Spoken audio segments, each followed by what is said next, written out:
Non, il fait pas chaud du tout. Bonjour à tous, ici Monsieur Zoom et bienvenue pour une nouvelle vidéo. Souvenez-vous, j'avais fait il y a quelques mois une petite mise au point de mon élevage en septembre 2017, si je me souviens bien, afin que je vous présente un peu toutes les espèces que je maintenais à l'époque. Ça a pas mal changé depuis et 8 mois plus tard, je vous propose une mise à jour, encore une fois, de tout ce petit monde.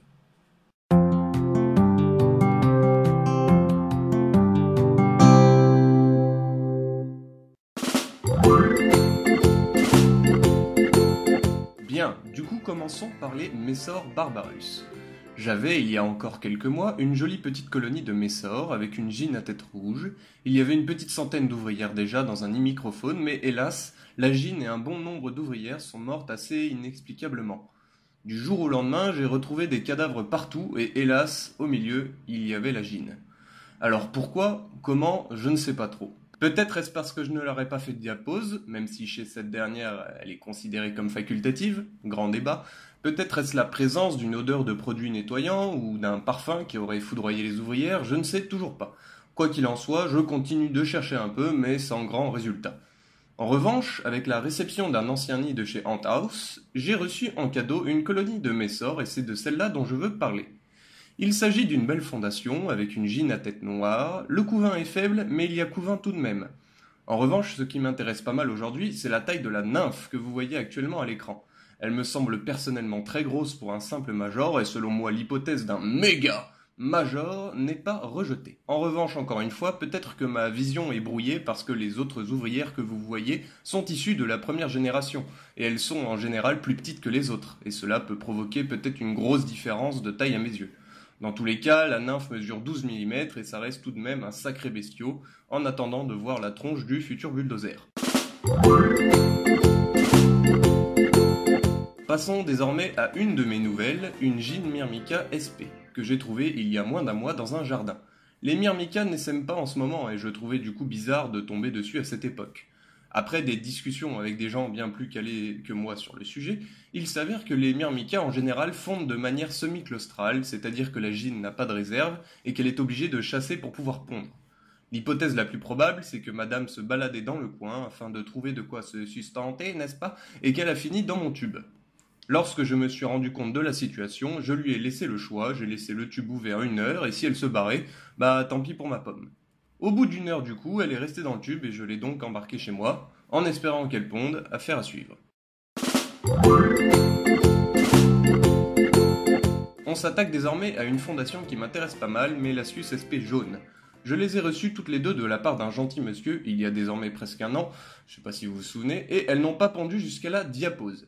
Cette dernière réussit sans problème, elles sont ressorties toutes fringantes et se sont mises à pondre il y a un mois environ. Comme vous le voyez, le couvain est abondant, il y a quelques cocons et les premières ouvrières sont de sortie. Reste à savoir si les deux gynes vont être acceptées ou si une des deux va se faire dézinguer par les nouvelles venues. Pour la petite anecdote, elles m'ont fait flipper un moment parce que leurs premiers œufs étaient éparpillés, signes distinctifs de gynes qui ne se sont pas faites tringler. Mais bon, quelques jours plus tard, le couvain était rassemblé, donc tout va bien. Si ça vous intéresse, dites-le moi dans les commentaires, je peux sans problème faire un petit suivi de cette espèce. On passe maintenant à ma plus grosse colonie actuellement, mes Camponotus dolendus.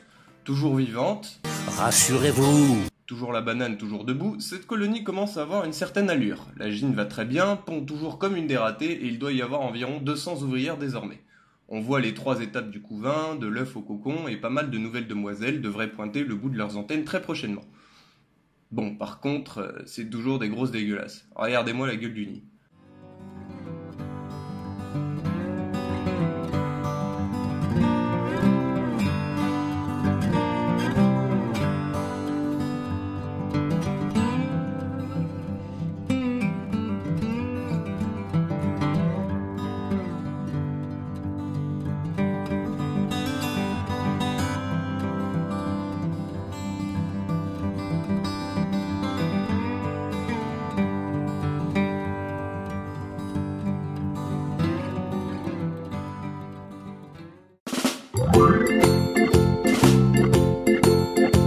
Enfin, je vais vous parler rapidement de la nouvelle venue. Je l'ai récupérée le 7 mai et il s'agit d'une jolie gyne Camponotus SP noire d'une dizaine de millimètres.